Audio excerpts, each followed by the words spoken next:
오늘은 출애굽기 36장 8절에서 39장까지를 강해합니다. 성막과 예복 그리고 성찬에 대한 말씀을 여러분에게 전하려고 해요. 여러분 출애굽기 읽다 보면 좀 우리가 상상했던 출애굽기하고 다르다는 걸 좀 느낄 수 있잖아요. 그게 뭐냐 하면 성막과 제사장 예복 만드는 이야기가 거의 3분의 1을 차지합니다. 그리고 마지막도 또 앞에 이거 다 얘기했던 거거든요. 다 명령했던 건데 그냥 그렇게 순종해서 성막을 지었다 이렇게 한 문장으로 끝날 수 있는 내용을 오히려 앞에 명령보다도 더 길게 기술하고 있죠. 그 이유는 뭘까요? 출애굽기에서는 성막을 만드는 일이 가장 중요한 일이다. 그래서 출애굽기에서 성막을 만드는 일을 잘 이해하면 그리스도인의 삶에 대해서 우리가 잘 이해할 수 있다고 했습니다. 여러분 그 성막은 무엇을 품고 있다고 했습니까? 그 지성소 성소에 들어가면 그것은 무엇을 모델로 만들었다고 했어요? 에덴 동산 이라고 했죠. 에덴 동산. 하나님의 임재가 가득했던 에덴 동산이 성막에 들어와 있습니다. 그리고 이 성막은 나중에 무엇으로 발전하느냐 하면 성전으로 발전하고 성전은 교회로 발전하고 그리고 그 결국에는 새 하늘과 새 땅, 새 예루살렘. 그래서 온 세상이 하나님의 성전이 될 것에 대한 비전을 이 성막은 품고 있다고 할 수 있습니다. 그런 의미에서 보면 이 성막을 제작하는 일에 참여한다는 것은 하나님의 창조에 참여한다는 것과 같은 의미다. 이런 얘기를 드렸죠. 여러분 천국은 도래하는 것이고 하나님이 만들어 가시는 것이고 또 하나님이 완성하실 것이 분명합니다. 그죠? 그런데 하나님께서는 그 천국을 만들어 가는 일 또는 하나님의 나라를 세워가는 일에 사람들의 참여를 바란다는 거예요. 여러분 에덴 동산은 그 자체로 완벽했지만 하나님께서는 뭐라고 명령하셨습니까? 생육하고 번성하라. 땅에 충만하라 그랬죠. 그건 무슨 말입니까? 에덴 동산은 그 자체로 완전하지만 아직 온 세상이 에덴으로 바뀌지 않았다는 거죠. 하나님의 나라가 되지 않았어요. 그죠?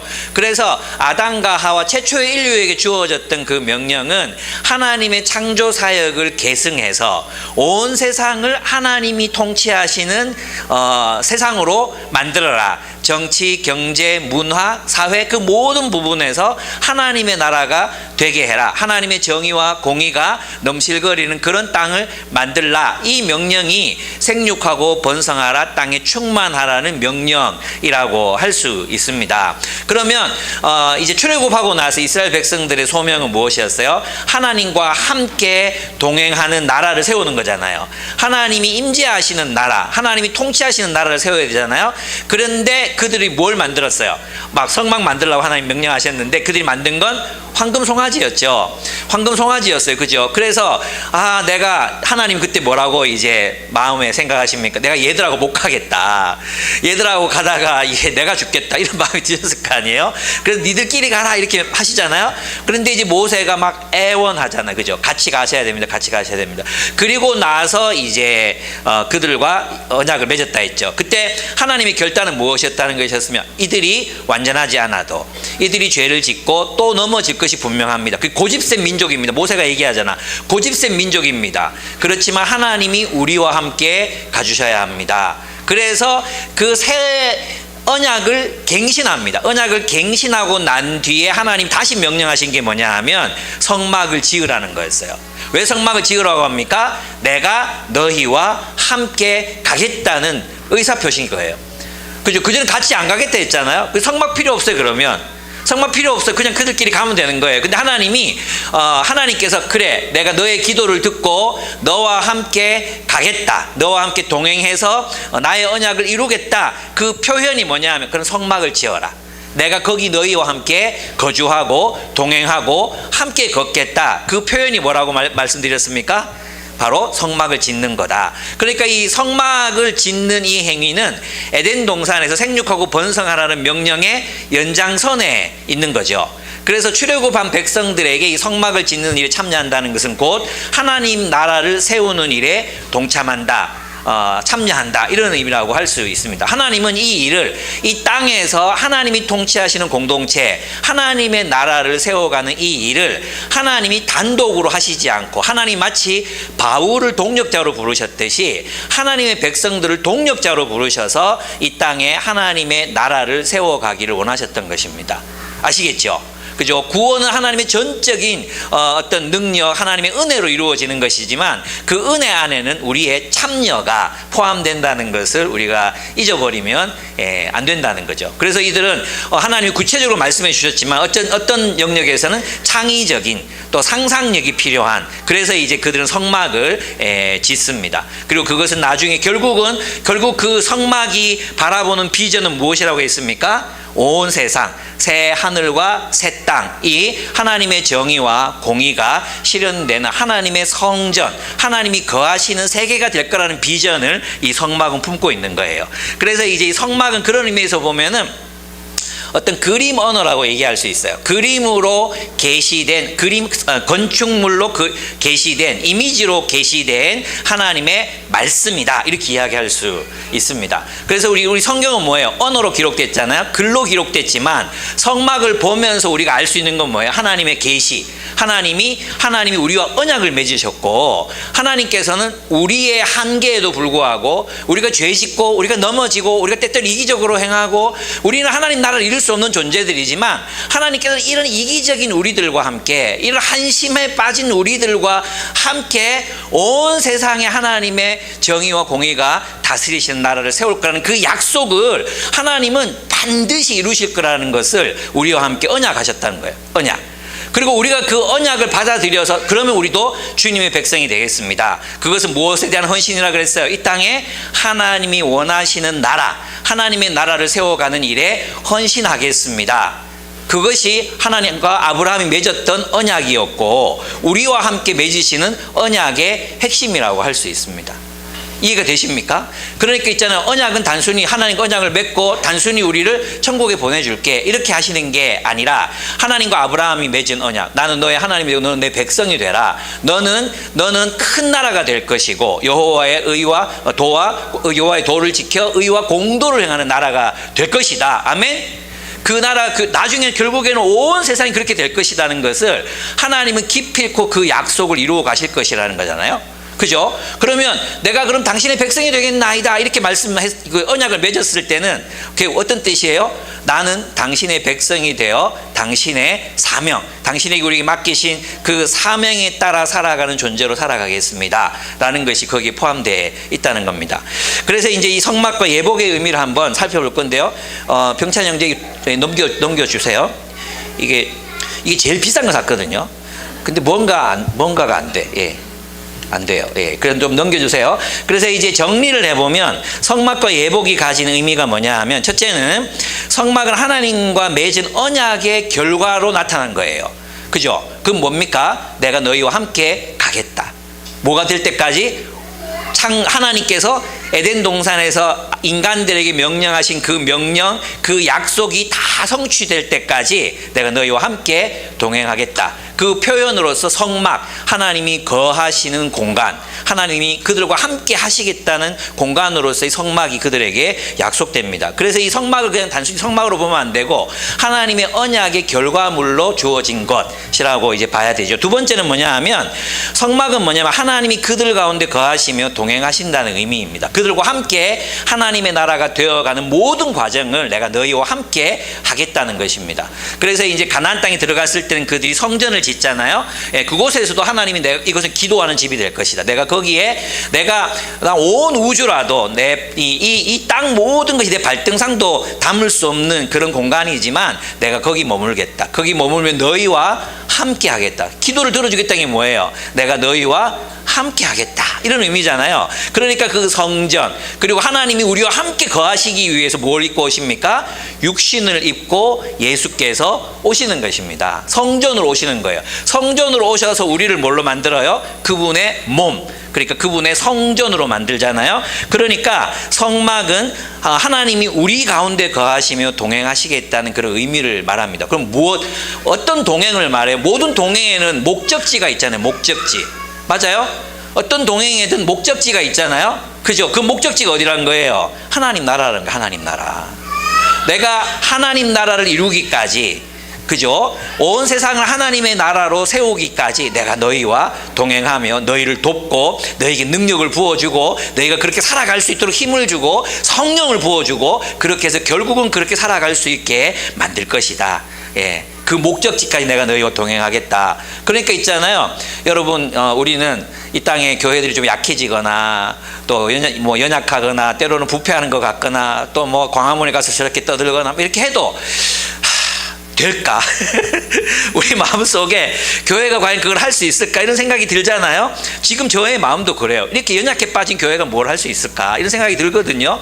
그렇지만 하나님은 그 한심한 우리와 함께 동행하기로 약속하셨으니까 그 약속 때문에라도 그 목적지까지 그분은 우리와 동행하실 것이다. 그래서 염려할 필요 없다. 하나님이 다 하신다. 우리는 따라가면 된다. 우리와 동행하신다. 아멘. 이 믿음이 있기 때문에 우리는 정의를 선택할 수 있습니다. 우리는 이 땅을 살아가면서 공의로운 삶을 선택할 수 있습니다. 하나님의 뜻을 선택해서 살아갈 수 있다는 것입니다. 네, 이건 더 좋은 건가요? 한번 해볼게요. 네. 이게 왜 더 싸 보이는데 더 잘 되지?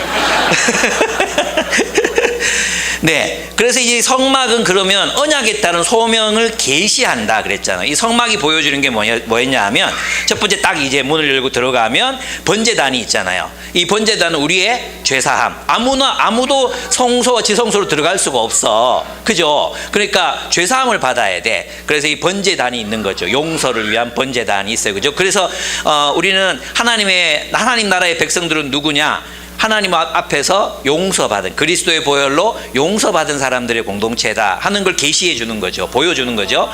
그리고 들어가면 문을 열고, 이제 성막에 문을 열고 들어가면 오른편에 뭐가 있다 했어요? 기억하셔야 되는데, 오른편에 뭐가 있어요?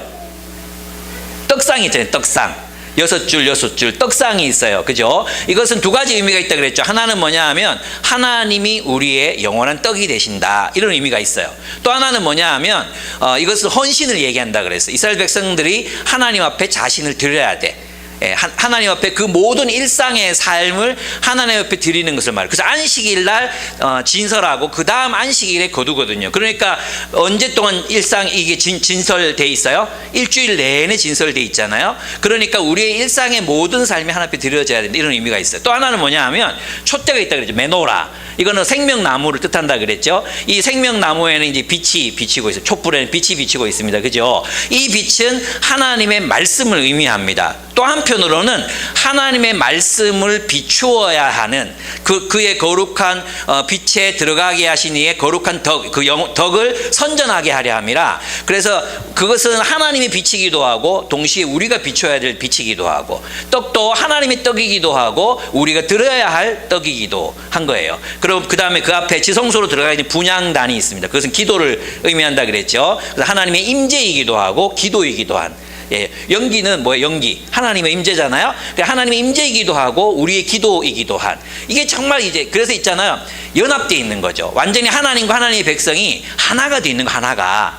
그리고 지성소로 들어가잖아요. 그럼 거기 뭐가 있습니까? 언약궤가 있어요. 그룹이 있고 그 안에는 아론의 쌍난 지팡이, 십계명, 그리고 만나가 든 항아리가 있습니다. 그러면 이 결국 가장 거룩한 곳에 있는 건 무엇입니까? 하나님의 말씀이죠. 말씀.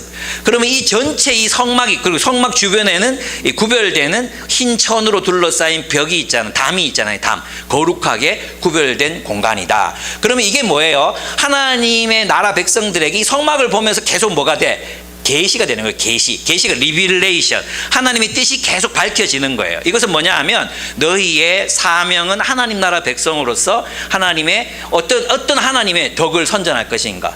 여호와의 도, 그 도를 지켜서 의와 공도를 행하는 백성으로서 빛을 발하는 백성으로 살아라. 빛을 비추는 사람들로 살아내라. 그죠? 그 소명을 늘 기억하라고 하는 게 성막이라는 계시라는 겁니다. 그래서 성막은 언약에 따른 소명을 계시한다. 그러니까 우리가 하나님의 백성이 된다는 것은 이런 의미라는 거죠. 이 땅에서 우리가 살아가는 이 일상의 삶 동안에 우리에게는 우리가 할 일이 주어져 있는 것입니다. 하나님의 백성으로서 살아가는 것, 그것이죠. 그리고 하나님의 덕을 선포하는 것이라고 할 수 있습니다. 그 다음에 예복은 뭐냐 하면, 예복은 성막의 요약판이라고 하면 돼요. 이 예복은 뭐냐면 있잖아요. 성막이 의미하는 바를 한 사람이 입은 거잖아요. 이것은 하나님의 백성으로서의 정체성을 계시한다 그랬어요. 그래서 우리는 세상에 나갈 때 개인으로 나가는 게 아니라 하나님의 나라를 대표하는 사람으로 나가. 우리 제사장이니까 12보석 받았잖아, 그죠? 12보석을 가슴에 품고 어깨에 메고 이마에다가 하나님께 거룩이라고 쓰고 그렇게 나가는 거야. 그래서 여러분의 일상의 삶은 하나님 나라의 대리인으로서 사는 거야. 그러면 하나님 나라의 대리인으로 사는 게 뭐냐? 축복의 통로가 되는 거지. 그러니까 있잖아요, 하나님이 우리를 제사장 나라로 부르셨다는 게 어떤 의미겠어요? 너희는 타자를 위해 존재하는 사람들이다, 이런 뜻이에요. 세상과 우리의 구별되는 지점이 어디에 있을까요? 세상과 우리의 구별되는 지점, 세상은 자기를 위해 살아요. 자아만을 위해서 살아요. 안 그런 사람도 많죠. 우리가 참 부끄러워. 김장하 어른 같은 분들 아무리 찾아봐도 기독교인이 아닌 것 같은데 우리보다 더 기독교인처럼 살잖아요. 저는 그분이 기독교인인 걸 정말 소망하면서 기독교 기자라도 하나 나와라 그러고 막 다 찾아보고 챗GPT 다 뒤져봐도 기독교인의 흔적은 없어. 이분의 스승이 기독교인이면 좋겠다, 지금은 그 생각을 하고 있는데 없어. 우리를 굉장히 부끄럽게 하는 기독교인 같은 삶을 사는 분이시잖아요. 사실은 우리가 그렇게 살아야 되는 거죠. 우리가 그렇게 살아야 돼. 타자를 위해서 존재하는 사람들이 누구냐? 바로 우리 그리스도인들이다. 그게 우리의 다른 점이에요. 여러분, 그리스도의 정체성을 어디서 찾겠어요? 제사장 나라가 된다는 것 어떤 의미겠어요? 제사장은 누구를 위해 삽니까? 하나님과 다른 이들을 위해 살잖아요, 그죠? 하나님과 다른 이들을 위해 사는 존재, 타자를 위한 존재, 그게 바로 기독교인의 존재의 의미라고 할 수 있습니다. 그래서 성막과 예복은 그 자체로 하나의 계시라고 할 수 있습니다. 그러면 이제 그 다음을 이제 넘어가 보면, 그래서 언약 백성이 된다는 것은 어떤 의미인가 하면, 넘겨주십시오. 이것은 뭐냐 하면, 여러분, 제가 이제 이 마지막이니까 정리, 오늘 복습하는 거예요. 복습. 여러분이 잘 들으시면서 복습했으면 좋겠어요. 다 같이 한번 출애굽기 19장 5절에서 6절 위에 있는 거 한번 같이 읽어보겠습니다. 시작. 세계가 다 내게 속하였으니 너희가 내 말을 잘 듣고 내 언약을 지키면 너희는 모든 민족 중에서 내 소유가 되겠고 너희가 내게 대하여 제사장 나라가 되며 거룩한 백성이 되리라. 너는 이 말을 이스라엘 자손에게 전할지니라. 아멘. 이게 이제 언약의 핵심적인 내용이죠. 왜 내가 너희와 언약을 맺었느냐? 내 소유, 하나님의 소유, 하나님의 가장 귀한 것으로 우리를 삼으시기 위해서 언약을 맺었고, 그 다음에 제사장 나라가 되며, 하나님에 대하여 제사장 나라가 되며, 이 제사장 나라가 돼서 결국 이 제사장 나라가 된다는 건 다른 모든 나라들을 위한 축복의 통로, 너는 복의 근원이 될지라. 그게 제사장이거든요. 그래서 우리가 살아가는 이유는 온 세상 사람들을 위한 축복의 통로가 되기 위해서. 그럼 그 삶이 뭐냐? 돌봄의 삶이다. 돌봄의 삶. 김기성 목사님이 이것을 아낌이라고 얘기했거든요. 사람들을 아껴주는 것. 그리스도인이 세상에 살아가는 이유는 우리가 만나는 사람들을 아껴주고 돌봄으로써 어떻게 해요? 우리가 축복. 내가 너를 만난 게 참 인생의 복이었다. 내가 당신을 만난 게 내 삶의 굉장한 축복이었습니다라는 고백을 들을 수 있는 삶을 살아가는 것이 바로 그리스도인의 삶이다. 이게 얼마나 복된 삶이냐 하는 거죠. 그래서 이것을 베드로전서는 똑같이 갖고 와가지고 우리가 너무나도 잘 아는 오직 너희는 택하신 족속이요 왕같은 제사장들이요 거룩한 나라요 그의 소유된 백성이니 이는 너희를 어두운 데서 불러내어 그의 기이한 빛에 들어가게 하신 자의 아름다운 덕을 선포하게 하려 함이라, 선전하게 하려 함이라, 이렇게 말씀했습니다. 그래서 넘겨주십시오. 뒷부분으로 가보면 넘겨주십시오. 병찬님 이제 졸지 말고 잘 하셔야 돼요. 밑에가 지금 안 나와 있는데, 그 위에 있는 겁니다. 한 번 더 넘겨주십시오. 그래서 우리는 정리해 보면, 우리는 하나님의 소유된 백성이다. 그죠? 두 번째는 왕 같은 제사장 나라고, 세 번째는 거룩한 하나님의 나라다. 이게 이제 우리의 정체성이 되는 것입니다. 하나님의 소유된 백성. 우리는 누구의 소유예요? 우리 이집트 파라오의 소유가 아니에요. 예, 우리는 대한민국 대통령의 소유도 아니에요. 그죠? 우리는 그 어떤 시인의 소유물도 아닙니다. 우리는 전능하신 여호와 하나님의 소유된 존재들입니다. 우리 정체성은 바로 우리가 어디에 속했는가. 여러분의 정체성을 말할 때 여러분 주로 뭘 말합니까? 소속을 말하잖아요. 소속.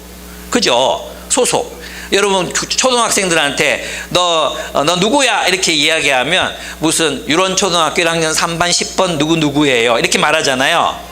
그죠? 옛날에는 여러분 뭐라고 말했어요? 나는 의성 김씨 멧돼손으로서 뭐 이런 거 있잖아요. 충렬공파 뭐 이러면서 이제 자신의 소속이 자신의 정체성이 되잖아요. 그죠? 그럼 우리의 정체성은 어디에서 비롯된다고요? 하나님의 소유된 백성. 나의 소속은 하나님께 속해 있습니다. 나는 여호와 하나님께 속한 사람입니다. 이게 우리의 정체성이 되어야 한다는 것입니다. 이게 우리의 정체성이에요. 네. 네. 그 두 번째는 뭐냐 하면 왕같은 제사장 나라. 이게 우리의 소명, 우리의 역할을 말하는 거죠. 세 번째는 거룩한 하나님의 나라. 우리는 구별된 하나님의 나라다. 우리 자체가 하나님 나라가 되어야 한다는 겁니다. 여러분 천국은 죽어서만 가는 게 아니라 지금 여기에서 우리가 함께 천국을 만들어가고 세워가고 그 하나님 나라의 문화를 이제 이루어가는 것이 우리의 소명이라고 할 수 있습니다. 그러나 우리가 이 하나님 나라를 세울 수는 없죠. 하나님께서 언젠가 마지막 날에 완전한 하나님 나라를 세우셔서 우리에게 선물하실 것입니다. 그러나 그 과정 가운데 우리는 우리의 공동체를 우리의 소속된 이 공동체 하나님 나라로 빚어가는데 최선을 다해야 합니다. 그렇습니다. 그래서 우리는 여기 본문에 보면은 결국 아까 그 베드로전서를 한번 다시 살펴보면 제가 결국 언약 백성이 된다는 것으로 한번 돌아가 봐 주시겠습니까? 예. 네, 여기 있습니다. 여기 본문에 보면 제일 중요한 게 뭐예요? 제일 앞부분에 나오잖아요. 우리가 하나님의 백성으로서 살아간다는 것, 하나님과 언약을 맺은 백성으로 살아간다는 게 뭘 의미하느냐? 이걸 본문에 보면 세계가 다 내게 속하였으니 너희가 뭘 해야 돼요? 내 말을 잘 듣고 내 언약을 지키면, 이렇게 얘기했죠. 내 말을 잘 듣고, 이 잘 듣는다는 말이 굉장히 중요한 단어예요. 이건 뭐냐 하면 그냥 귀 기울여 듣는다 이런 뜻이 아니에요. 말을 듣는다는 게 아니에요. 그 말이 무슨 의미인지를 정확하게 이해하기 위해서 경청한다 이런 뜻이에요.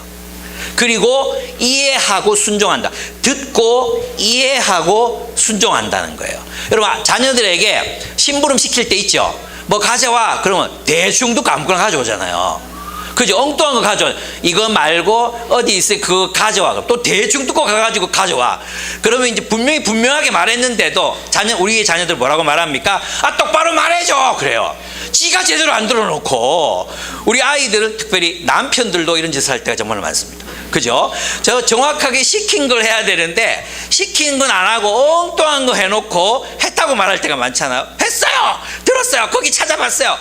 우리 현은이가 대표적인데 거기 있으니까 찾아봐. 거기 있어. 이렇게 얘기하거든요. 대충 찾아 없다 그래요.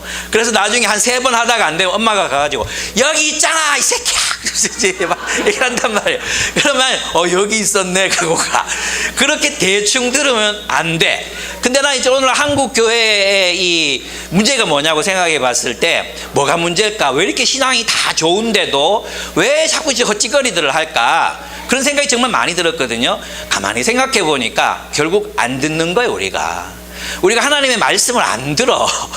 하나님의 말씀, 이 성경이 말하는 바를 진짜 성경이 무엇이라 말하는지를 들어야 되는데, 이해하려고 들어야 되는데 이해하려고 하지 않는 거예요. 그냥 대충 읽고 대충 듣고 이런 뜻일 거야 라고 그냥 생각하고 사니까 엉뚱한 곳에서 엉뚱한 짓들을 하면서 산다는 겁니다. 그래서 저희는 있잖아요. 진짜 개혁의 핵심이 뭘까? 오늘날 정말 한국교회가 새로워지려면 뭘 해야 되는가 생각했을 때 결국은 말씀 운동이겠다는 생각이 들었어요. 말씀을 그렇게 많이 읽고 필사하고 아는 것 같지만 실제로는 문맹이야. 말씀이 말하는 바를 잘 이해하기 위해서 질문하면서 들어야 되는데 질문하면서 듣지 않는 거죠. 그래서 질문하면서 듣고 또 내가 해석한 것이 옳은가를 또 토론하고 책을 찾아보고 그렇게 해서 나의 결론을 만들어간 성숙한 교회를 이루어야 된다. 그래서 우리 교회가 가지고 있는 세 가지 그 핵심 가치가 있죠. 그게 뭡니까? 첫째는 말씀이에요. 말씀. 우리 이제 요거 넘어가 주시면 제가 한번 해보고, 예, 안 되네요. 넘겨 주십시오. 한 번 더. 네, 되나? 네네. 여기 첫 번째가 뭐냐 하면 이제 말씀이라는 것입니다. 그래서 우리 교회는 성도 개인이 모두가 하나님의 말씀을 스스로 연구할 수 있는 수준이 돼야 돼요. 여러분, 우리는 종교개혁이 왜 일어났습니까? 성경을 평신도들에게 다 돌려준 운동이 종교개혁이었잖아요. 근데 여러분, 성경 공부하기 싫죠? BSM 하기 싫죠? 안 하죠? 그리고 목사 네가 해라, 그냥 저 들을 테니까 목사 네가 해라. 그래가 한국교회가 이렇게 됐다니까요. 그냥 목사님이 다 해주세요. 우리 그냥 들을 테니까 우리 스스로 연구 안 할래요. 귀찮아요. 전문가 있잖아요, 전문가. 그래서 이 모양 이 꼴이 됐다니까요. 그래서 우리 교회는 뭐 하겠다고요? 초등부부터 시작해서 어른에 이르기까지 모두가 개인이 스스로 성경을 연구해야 돼요. 연구하고 묵상해야 돼요. 묵상, 해석하고 묵상하고. 성경만 보면 안 된다 그랬죠. 그래서 이제 가르치는 자들, 많은 주석서들, 강해서들 읽으셔야 돼요. 예, 그 주석도 한 권만 보면 안 돼요. 적어도 2권 이상 읽고. 돈이 없잖아요. 그러니까 옆에 있는 사람들한테 사진 찍어서 보내라 하고. 이렇게 해가지고 몇 권을 참조해야 돼요. 여러분, 시간 없죠? 시간이 없지만 언제나 시간은 없었어요. 우리 부모님 때도 생각해보면 맨날 야근하셨어요. 우리 부모님 야근 안 한 세대가 아니에요. 맨날 야근하셨어요. 2교대 3교대 돌아가시고 그러셨어요. 언제나 바빴어요. 그죠? 앞으로도 바쁠 거예요. 예, 이 삶이 그치지 않습니다. 우리는 있잖아요, 이렇게 생각하거든요. 아주 힘들다, 지쳤다. 근데 우리의 삶은, 하나님이 우리에게 축복을 말씀하시는 그 삶은 결국은 내가 너희를 사랑한 것처럼 너희가 서로 사랑하라 할 때 에덴이 이루어지는 거잖아요. 천국의 축복이 주어지는 거잖아요. 결국 우리가 서로를 뜨겁게 사랑하는 삶을 지속할 때 우리 안에 이루어지는 게 천국이잖아요. 그렇지 않습니까? 그래서 우리가 사랑하는 일에 지치면 안 돼. 우리 다른 건 지쳐도 괜찮아. 좀 놀러 다니고 뭐 이런 거 좀 지쳐도 괜찮아. 근데 우리가 사랑하는 일에서 지치면 안 돼요. 끝까지 사랑해야죠. 더 많이 사랑해야죠. 여러분, 앞으로 멀었어요, 여러분. 내가 이제 한 가지 위대한 예언을 할 건데요. 여러분의 부모님 대부분은 치매에 걸릴 거예요. 한 번도 상상해 본 적 없습니까? 몇 년 안 남았어요, 여러분. 그럼 누가 돌봐요, 그러면? 여러분이 돌봐야 돼요. 사랑이 끝이 없다니까요. 죽을 때까지 유쾌하게 한 책이 있습니다. 거기 뭐 대학 교수가 자기 아버님이 목사님이셨는데 치매에 걸리셔서 나중에 똥오줌도 다 받아내야 되는 상황이 된 거예요. 그런 상황 속에서 그걸 어떻게 이기며 인간이 되어가는가, 어떻게 자신의 삶이 더 풍성해져 가는가를 기록한 책이 죽을 때까지 유쾌하게 하는 책이에요. 이거는 이제 언젠가 한번 필독서로 우리가 함께 읽고 나눌 책입니다. 예. 그렇습니다. 제가 지금 말씀드린 게 뭐냐 하면, 중간에 가다가, 사랑이란 게 중간에 가다가 멈출 수 있는 성격의 것이 아니란 겁니다. 하나님은 이기적인 우리를 훈련시키시기 위해서 계속 우리에게 사랑할 사람들을 보내십니다. 우리 자신을 깨고 우리 자신을 계속해서 깎아내야만 하는 그런 일들을 하게 하실 겁니다. 제가 지난번 한번 얘기했죠. 여러분, 아이들 키우는 거 정말 힘들었잖아요. 그죠? 우리 어머니들, 남편들은 아무리 죽었다 깨나도 이걸 몰라요. 근데 나도 잘 모르겠어요. 그런데 여러분, 들으셨죠? 우리의 모성애는 언제 생겨나는가? 우리의 살과 뼈를 깎아내는 고통 가운데 아이를 기르고 사랑할 때 우리 안에서 모성애가 생겨난다고. 있잖아요. 아이를 키우는 그런 경험이 없이는 그런 모성애가 생기지 않는데요. 자연 발생적으로 생기는 게 아니래요. 사랑으로 사랑을 배우는 겁니다. 사랑함으로 사랑을 배우는 거예요. 저는 여러분들이 그렇게 해서 중간에 사랑하기를 포기하지 않고 지치지 말고 끝까지 사랑하기를 애쓰는 사람들이 됐으면 좋겠어요. 아내를 사랑하기 힘들고 남편을 사랑하기 힘들고 자식을 사랑하기 힘들죠. 근데 하나님께서 그런 우리의 이기심을 깎아내는 조각도로 그들을 사용하신다는 것을 잊지 말고 끝까지 사랑하기를 포기하지 않고 살아가신 여러분들을 되시기를 바랍니다. 그래서 이제 이 말씀이 중요하고, 두 번째는 이제 아까 그 말씀 베드로전서의 말씀을 보면 어떤 공동체를 이룰 것인가잖아요. 결국은 주님의 말씀을 따라 제사장 같은 거룩한 백성이 되리라. 거룩한 나라의 그의 소유된 백성이니, 이 공동체를 주님의 뜻대로 이제 세워가는 거죠. 그래서 뒤로 넘어가 보겠습니다. 넘겨주십시오. 네, 여기 말씀을 들어라 쉐마, 아까 말씀드렸던 거고, 두 번째로 넘어가 주시겠습니다. 공동체입니다. 이 공동체를 세우기 위해서 이제 신약 성경은 뭘 말하느냐? 은사를 주셨다. 하나님께서 우리 각자에게 은사를 주셨다 그랬어요. 그 은사를 따라 섬기는 거예요. 은사를 따라. 그래서 있잖아요, 여러분들이 꼭 리더가 되지 않아도 괜찮아요. 저는 한때 그렇게 생각했거든요. 우리 교회는 너무 리더밖에 없는 거 아니야? 이렇게 생각했거든요. 섬길 수 있는 리더밖에 없는 게 아니야? 그런 생각했어요. 저는 선교단체 출신이잖아요. 선교단체는 가르치는 사역이 굉장히 중요하잖아요. 그래서 이제 1학년에 한 50명 들어오고, 2학년 되면 또 줄어들고, 3학년 되면 더 줄어들어. 그래서 가르치는 은사를 가진 사람들만 남아. 성실하고 가르치는 사람만 남아. 그래서 저는 모든 사람이 다 그렇게 잘 가르칠 수 있는 은사를 가졌다고 생각했었어요. 근데 아닌 것 같아요. 어떤 사람들은 이게 없을 수 있는 것 같아요. 가르치는 은사가 없을 수도 있고, 섬김을 잘하는 사람도 있고, 리더십을 잘 발휘하는 사람도 있고, 예술적인 은사가 있는 사람들도 있고, 각기 다른 것 같아요. 그런 은사를 확인하세요. 확인. 은사를 확인하고 그걸로 내가 어떤 지위가 주어지지 않더라도 공동체를 풍성하게 만들어 갈 수 있습니다. 성막 만드는 데는 가르치는 사람 별로 필요 없어요. 손기술 좋은 사람이 있으면 되죠. 그죠? 어떻게 하면 요령 있잖아. 일머리 있는 사람들. 그죠? 예, 그 일머리 있는 사람들이 저를 보면 속 터지겠죠? 저걸 왜 못하지? 야, 그거 뭐 저런 거 있잖아. 야, 몽키 그런데 망치 갖다 주고 뭐 이런 거 있잖아요. 그러면 안 되잖아. 그런 것처럼 이때는 그런 예술적인 은사, 기술적인 은사가 필요했다면, 지금 우리에게 필요한 것은 잘 돌봄. 우리 서로를 돌보고 소외된 사람들을 이렇게 품어주고 마음을 읽어주는 그런 사람들이 오늘 우리 시대에는 더 많이 필요한 것 같아요. 그래서 하나님께서 그런 사람들을 우리 공동체에 보내주시고 계시다는 생각이 듭니다. 그래서 어쨌든 은사. 그 다음에 두 번째는 뭐였어요? 공동체 세워가는데 재물을 바쳤잖아요. 재물. 그래서 이 재물, 돈으로 우리는 하나님 나라를 섬길 수 있습니다. 돈은 더러운 것이 아닙니다. 돈은 성화되어야 합니다. 그래서 여러분이 돈을 하나님 나라를 위해서 귀하게 써야 되는데, 내일 모레면 이제 사례비가 나가야 되거든요. 많이 모자랍니다. 그래서 참고해 주시면 감사하겠습니다. 그리고 이제 저기 화장실 배관이 터져가지고 또 330만 원이 견적이 나왔는데, 우리 교회가 2층을 쓰잖아요. 그래서 저는 주장했죠. 이건 면적으로 하면 안 된다. 수익률로 해야 된다. 1층, 우리 이거 6억밖에 안 되는데 1층 그거 한 층에 20억씩 하잖아. 그거 비례해서 내라는데 제가 졌어요. 예, 저는 한 사람이고 1층이 5명이거든요. 1층이 5명이야. 그러니까 이게 이길 수가 없어. 그래가지고 이제 2층, 2배, 이게 5분의 2를 내야 되는 거예요. 5분의 2. 그죠? 그 일이 있을 때마다 막 이렇게 나니까 좀 속상해요. 그래가지고 이제 내가 건물 관리하는 시험 있잖아요. 그거 내가 따가지고 내가 직접 할까 이런 생각도 좀 들어요. 이게 너무 좀 억울해가지고. 예, 그렇습니다. 어쨌든 재물, 하나님 나라를 세워가는 데는 굉장히 재물이 중요합니다. 우리는 여기도 있잖아요. 가치를 두는 거. 여러분 헌금하는 걸 보면요, 누구 돕자 하는 일에는 그죠, 동병상련. 그죠? 그래서 막 정말 열심히들 하시거든요.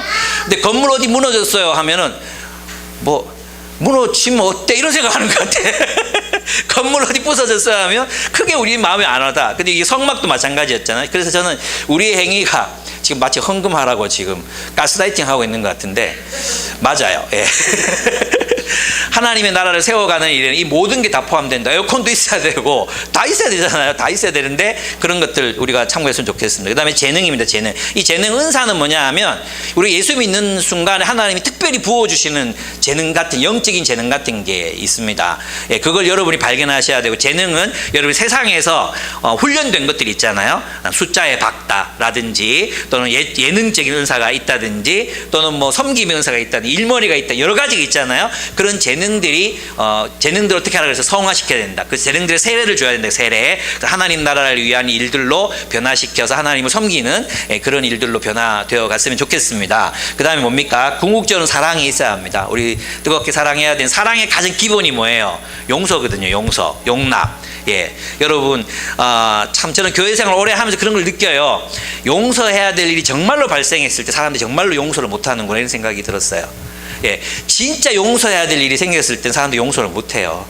그게 우리 한계겠죠. 우리 한계인데 그거 한번 넣어봤으면 좋겠다 이런 생각이 들어요. 그래서 여러분 저거 밉죠?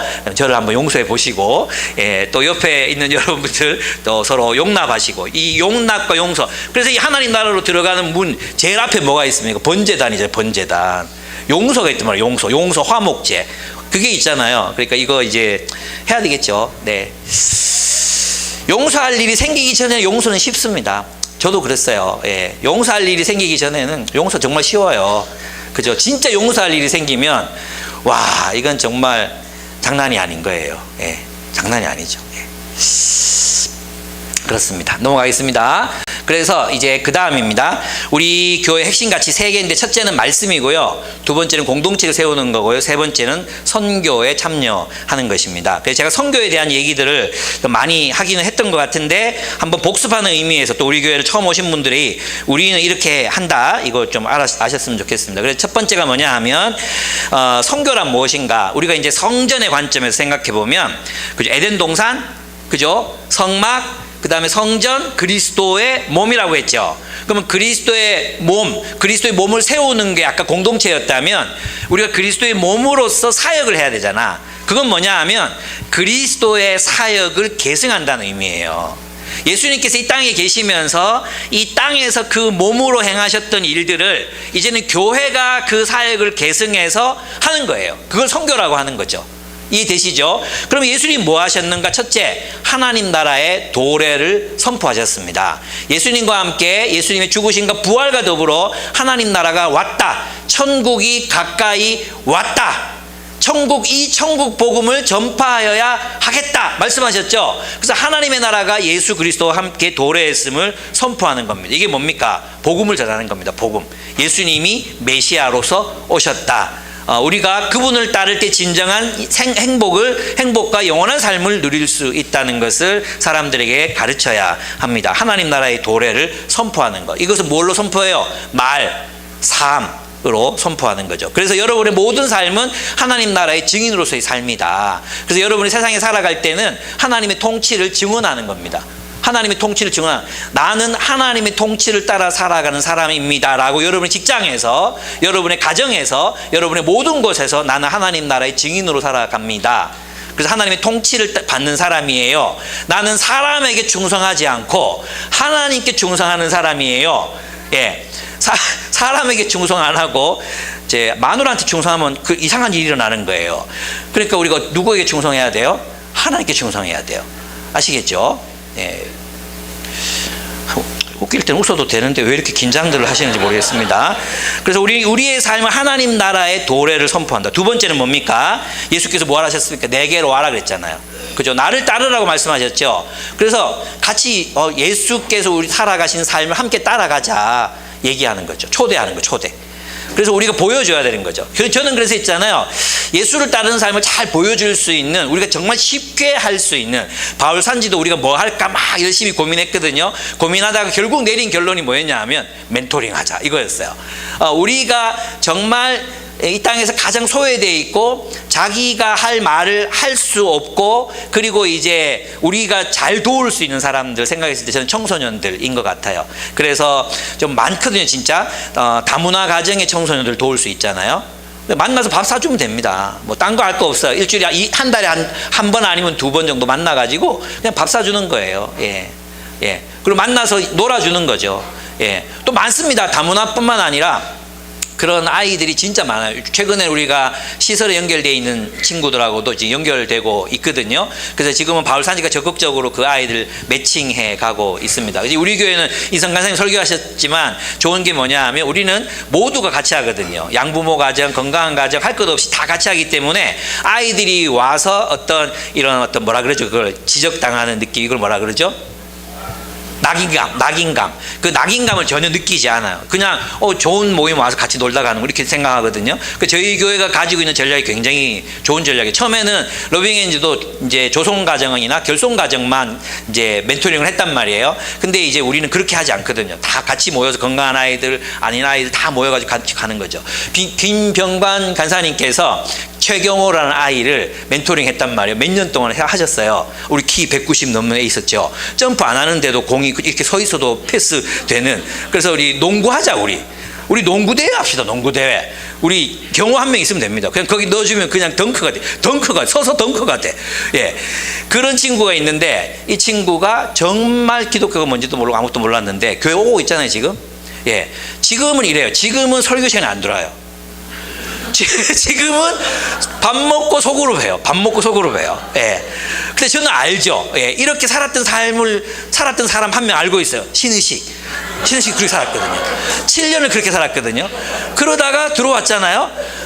그런 사람이 또 있을 거라는 거지. 경호도 이제 조금씩 들어오잖아요. 속으로 가면 또 말씀 나눠야 돼. 어차피 들어야 돼. 우리 양미선 또 특기가 뭐냐 하면 못 들었다고 처음부터 다 설명해 줘요 또.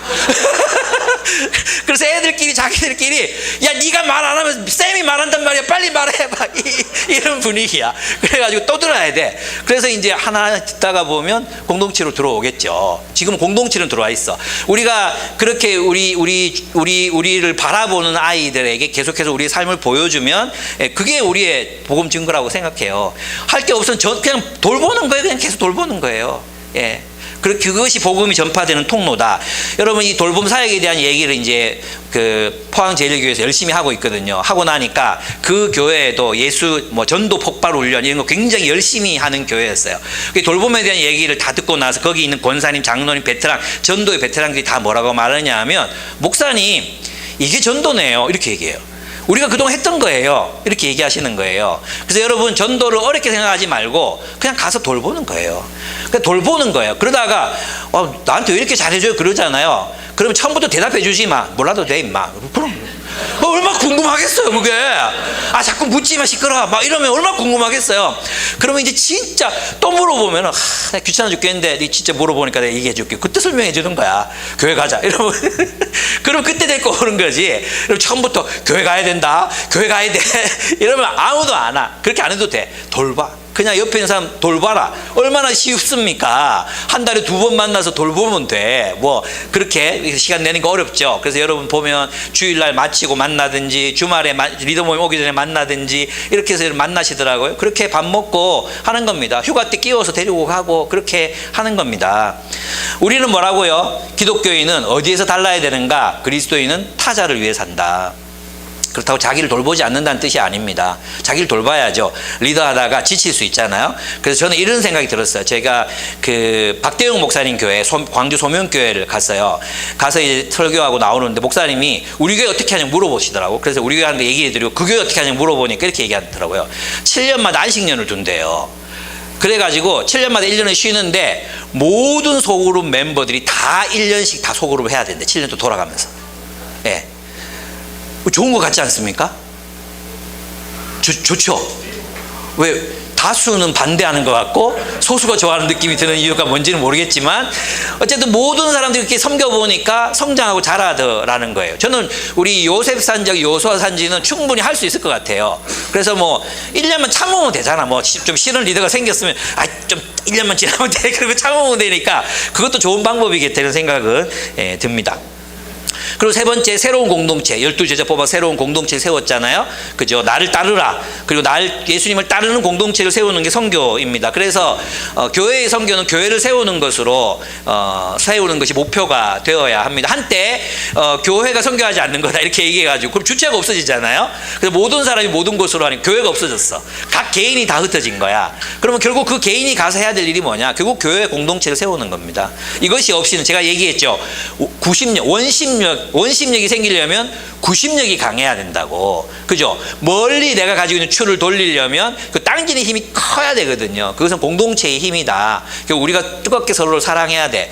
여러분 토요일날 리더들이 모여가지고 같이 기도회 하고 밥 먹고 리더 모임하고 집에 10시에 들어가는 거 10시는 너무 좀 긴 것 같아. 그 우리 산지기들 간사님들 좀 8시 정도로 줄여주시면 좋겠어요. 쉬어야 되잖아. 그죠? 그러니까 막 10시 넘어가고 막 이런 건 너무 바람직하지 않아요. 다윗 산지를 본받으세요. 우린 늦어도 8시 반이야. 집에 보내. 그래서 그 회의 길게 안 해도 돼. 짧게 그냥 하고. 대충 해, 그냥. 회의는 짧게 하고, 말씀 나눔하고 가도 돼. 그리고 이제 혹가다 한번 10시 이렇게 돼야지. 매번 10시 그렇게 되면 주일도 와야 되는데 너무 뒤잖아요. 거기에 너무 그게 크게 끄덕거리지 말고. 그래서 한 8시 반까지는 좀 같이 모임하는 거죠. 이해가 안 되죠. 근데 있잖아요. 제가 어제 느꼈는데 저쪽에서 상균회하고 이렇게 막 소그룹을 하고 있더라고요. 그거는 그냥 즐기고 있더라고요. 그냥 즐기고 있는 거야, 그냥. 우리는 8시 반대 집에 가자 이러고 가는데 그냥 계속 하더라고. 그게 의무감이 아니야. 현주의 환한 얼굴과 상규의 그 빛나는 모습과 그리고 아이들이 서로 막 놀고 있고 막 이런 거야. 그래서 이게 뭐냐 하면 그 주말에 만나서 누구랑 놀 것인가? 친한 사람이잖아요. 우리가 그렇게 친해져야 된다고 얘기 드렸잖아요. 우리가 그렇게 친해져야 된다. 보고 싶잖아. 막 보고 싶고 만나고 싶고 같이 시간을 보내고 안 불편하고. 근데 이걸 극복해야 되는 거죠. 그죠? 근데 지금 요셉 산지 같은 경우에는 새로 리더 된 분들이 많잖아요. 그죠? 이게 이제 배경을 살펴보면 이전에 리더하고 있는 사람들 거의 20년씩 우정 관계를 나누어 왔던 사람들이잖아요. 대학교 1학년 때부터 이렇게 생각하면 지금까지 한 27년 정도 되죠. 27년. 그렇게 오랫동안 교제해온 사람들이니까 이 사람들하고 같이 이제 뭐가 되어 간다는 게 어렵죠. 그죠? 근데 이제 그 시간 어느 정도 지나고 나면 서로 친밀한 관계들이 되어 간다고 생각해요. 저는 이것을 여러분이 놓지 않았으면 좋겠다. 근데 쉬고 싶어. 그럴 때는 쉬어도 돼. 그 뭐라 그러지? 아무도 뭐라 그러지 않아. 저 너무 힘들어서 이번 1년은 쉬겠습니다. 쉬세요. 예. 그리고 돌아와야 돼. 영원히 쉬면 안 돼. 돌아와야 돼. 1년 쉬고 딴 교회 가고 이러면 안 돼. 그냥 쉬고 돌아오는 거 꼭 잊어버리시면 안 됩니다. 그 다음에 4번째가 중요한데요. 죄와 사망의 지배에서 해방하는 것입니다. 예수님 어떻게 하셨습니까? 예수님 어떻게 하셨어요? 예수님이 병든 자 고쳐주셨잖아요. 그리고 소외된 사람들, 여인, 혈류병 앓는 사람, 안진뱅이, 성전에 들어갈 수 없었던 사람, 세리, 이런 사람들을 공동체로 품어 안으셨죠. 그게 해방이에요. 해방은 다른 게 아니에요. 일부 예배 때 병원 간 사람이 진짜 좋은 비유를 드셨는데 어항이 막 너무 더러워졌어. 그러면 이 물고기를 해방시켜야 되잖아. 물고기를 해방시킨다고 밖으로 꺼내놓으면 어떻게 되겠어요? 이 더러운 물에서 나는 너를 해방시킬 거야 하고 밖으로 딱 꺼내놓으면 죽어요. 그죠? 그럼 어디로 가야 돼? 깨끗한 물로 옮겨져야 되겠죠. 깨끗한 물로 옮겨줘요. 깨끗한 어항으로 옮겨주는 게 해방이잖아요. 그래서 있잖아요. 약한 사람, 소외된 사람, 가난한 사람들을 해방한다는 건 어떤 의미냐 하면 새로운 공동체를 만나게 해주는 거야. 서로 돌봄의 공동체, 서로의 유무상통할 수 있는 공동체로 옮겨줘서 그 사람들이 그곳에서는 차별, 혐오, 배제 이런 걸 경험하지 않고 함께 살아갈 수 있는 공동체. 예. 결혼하지 않아도 그냥 같이 괜찮아. 그죠? 독신 많잖아요. 우리 여러분 잘 모르죠. 일부 예배 가면 정말 많거든요. 예, 왜 같이 가는 거죠. 같이 가난한 사람, 뭐 소외된 사람, 뭐 할 것 없이 모두가 함께 서로 사랑하는 공동체로 세워져 가는 거. 그게 해방의 올바른 의미라고 할 수 있습니다. 그래서 우리는 이걸 우리에게 어떤 정치적인 참여를 소명으로 생각하게 만드는 부분이에요. 이 부분은. 왜냐하면 정치가 개판인 사회에서는요, 사람들이, 약자들이 더 고생해요. 예. 정치가 개판인 나라들 보십시오. 북한, 또 저 어디고 방글라데시 이런 데 한번 보십시오. 독재자들이 지배하는 나라들에서는 행복한 사람이 없어요. 키르기즈스탄 이런 데 보십시오. 사람들이 정말 힘들어해요. 그러니까 있잖아요. 제가 생각할 때는 민주주의 국가에서는 우리가 공산 독재 국가에 가가지고 뭐 이렇게 말하면 죽잖아요. 그러니까 말할 수 없죠. 그러나 민주주의 국가에서는 우리가 왕을 선택할 수 있잖아. 좋은 놈 선택할 수 있잖아. 그리고 좋은 놈 없어. 세상에 좋은 놈이 어디 있습니까? 나도 나쁜데. 좋은 놈이 없을 때는 덜 나쁜 놈 선택해야지. 안 그렇습니까? 우리 양비론자들 보면 있잖아요. 다 나쁘다. 너 그거 진짜 미치겠어요. 그래도 좀이라도 덜 나쁜 놈을 선택해야지 덜 고생할 거 아니에요. 다 똑같다. 뭐가 다 똑같습니까? 다 똑같습니다, 여러분. 절대로 다 똑같지 않습니다. 왕이 누구였냐에 따라 가지고 백성들이 삶의 질이 너무 달랐습니다. 우리나라 세종, 정조 이럴 때 얼마나 나라가 융성하고 백성들이 잘 살았습니까? 그래서 여러분 있잖아요. 정치에 관심을 끄는 거가 이웃사랑을 하지 않겠다는 뜻이에요. 제가 볼 때는. 저는 이제 이 부분에서 정치에 대해서 민감한 생각을, 우리가 그 정치를 어떻게 할 수 있는 건 뭐 투표밖에 없으니까. 그죠? 투표를 잘 하는 것. 그래서 이번 대통령 선거 있잖아요. 투표를 잘 하는 게 이웃사랑이다. 그래서 이재명은 투표가 총알이다. 이렇게 얘기하고 다니는데 저는 있잖아요. 투표는 사랑입니다라고 얘기하고 싶어요. 그래서 우리 그리스도인들이 저는 이렇게 생각했어요. 그리스도인들이 정치로부터 철수해야 된다. 처음에는. 그래서 우리가 더 나은 공동체를 이루어야 된다 이렇게 생각했거든요.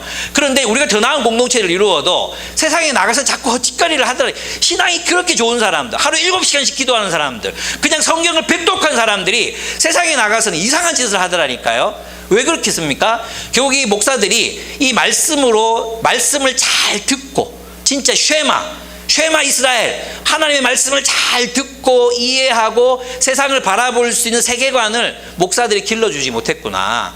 여러분 있잖아요. 생각해봐. 우리는 경제 활동을 하나님의 뜻대로 해야 됩니다. 아멘. 우리는 우리의 문화 활동을 하나님의 뜻대로 해야 됩니다. 아멘. 우리는 우리의 학문의 영역에서 그리스도의 주되심을 인정해야 됩니다. 아멘. 근데 왜 정치는 빼놓습니까? 정치는 지 마음대로 굴러가도 된다고 생각합니까? 정치를 왜 자율적인 영역에 내버려 둡니까? 저는 아니라고 생각했어요. 그래서 우리가 뭐 혁명하자 이런 뜻이 아닙니다. 우리가 적어도 그리스도인의 관점에서 어떻게 지금의 정치 권력을 바라보고 어떻게 성경적으로 비판하고, 선지자들이 했던 일이 뭡니까? 왕들을 비판하는 일이었잖아요. 그것이 저는 이 해방에 관련해서 굉장히 중요하다고 생각합니다. 어떻게 장애인들에 대한 정책을 세우고 가난한 사람들에 대한 정책을 세울 것인가, 이거 압력을 넣어야죠. 우리 교회가 아무리 크고 아무리 많은 헌금을 해도 수많은 가난한 사람들과 수많은 빈자들을 도울 수가 없습니다. 안 그렇습니까? 여러분 있잖아요. 지금 산불 났죠. 산불 났어요. 근데 고난을 함께하는 그리스도인 모임 연대가 있어요. 거기 제가 이제 복음주의권에서는 제가 거의 혼자 들어가 있어요. 다 이제 레디칼한 사람들이에요. 아주 뭐 투사들이 모였거든요. 모여가지고 얘기하는데, 우리가 이제 기운실에서 받은 돈이 한 6천에서 7천만 원 정도가 된대요. 그래서 이걸로 우리가 돕자 이렇게 됐어요. 그래서 이제 막 얘기하다가 뭐 주택부터 시작해가지고 막 그들이 가진 문제점들을 막 얘기하다가 제가 좀 초를 치는지 모르겠지만 이걸로 우리가 할 수 있는 게 별로 없을 것 같습니다. 집 한 채 지어주는데 얼마든지 1억이 넘잖아요. 그 집을 지어줄 수도 없잖아. 그래서 우리가 그냥 생활에 도움이 되게 좀 자그마한 동네가 있으면, 거기 그냥 이제 한 60가구 정도 있으면 한 100만 원씩 풀면 6천만 원 다 나가잖아요. 그 정도 돈밖에 안 되는 거예요. 그렇게 모금을 해서 도와도 그밖에 안 돼요. 그런데 있잖아요. 국가가 이번에 그 화재 난 데다 긴급 지원을 하는데 아직 돈이 지불은 안 됐어. 근데 1억 2천만 원씩 지급하기로 했다는 거예요. 3,200만 원 현금 지급하고, 그 다음에 나머지는 1.6%인가 절인데 안 갚아도 될 정도로 그렇게 지급하겠다는 거예요. 줘야 주는 건데 어쨌든 그렇다는 거예요. 그러니까 여러분, 정책 하나 국가가 가진 힘으로 하는 것이 그것을 통해서 하는 게 더 큰 이웃 사랑일 수 있다는 것을 우리가 하셔야 된다고 저는 생각합니다. 그래서 저는 이게 철수하자 이런 주장하시는 분 계세요. 현존하자 이런 분도 계세요. 근데 있잖아요. 제가 생각할 때는 올바른 인식이 필요하다. 정치 권력에 대한 올바른 인식, 올바른 비판, 성경적인 비판, 그것이 우리에게 필요하다는 생각을 저는 지금 갖고 있습니다. 제가 이제 좀 변화된 부분이라고 할 수 있습니다. 그 다음에 5번째는 뭐냐 하면 악을 폭로하고 십자가 윤리로 승리하는 것입니다.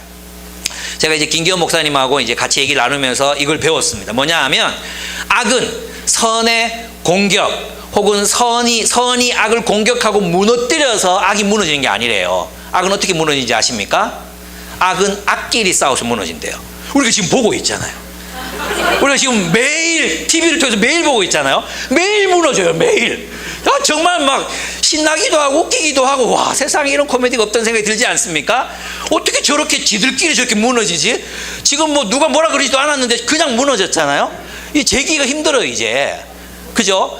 저는 이런 걸 보면 김기현 목사님의 말씀이 맞구나 이런 생각이 들었어요.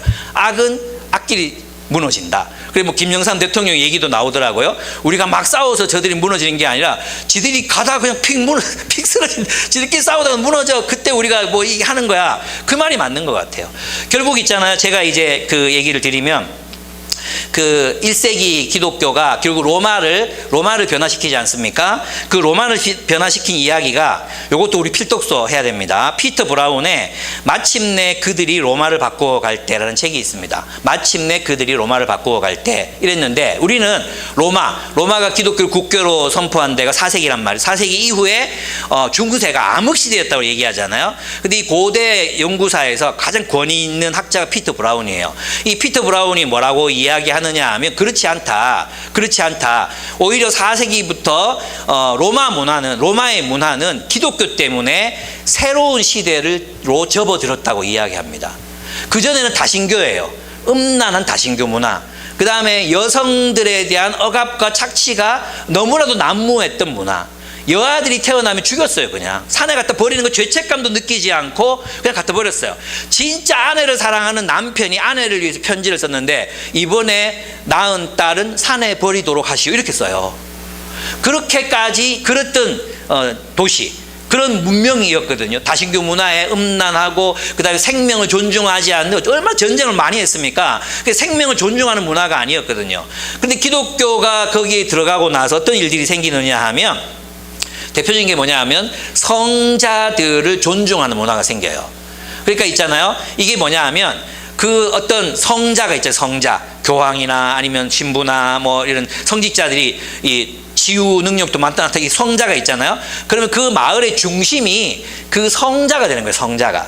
그래서 우리는 성상을 비판하고 파괴했지만, 이 성자가 마을 문화의 중심이 된다는 것과 무당이 중심이 되는 걸 비교해 보세요.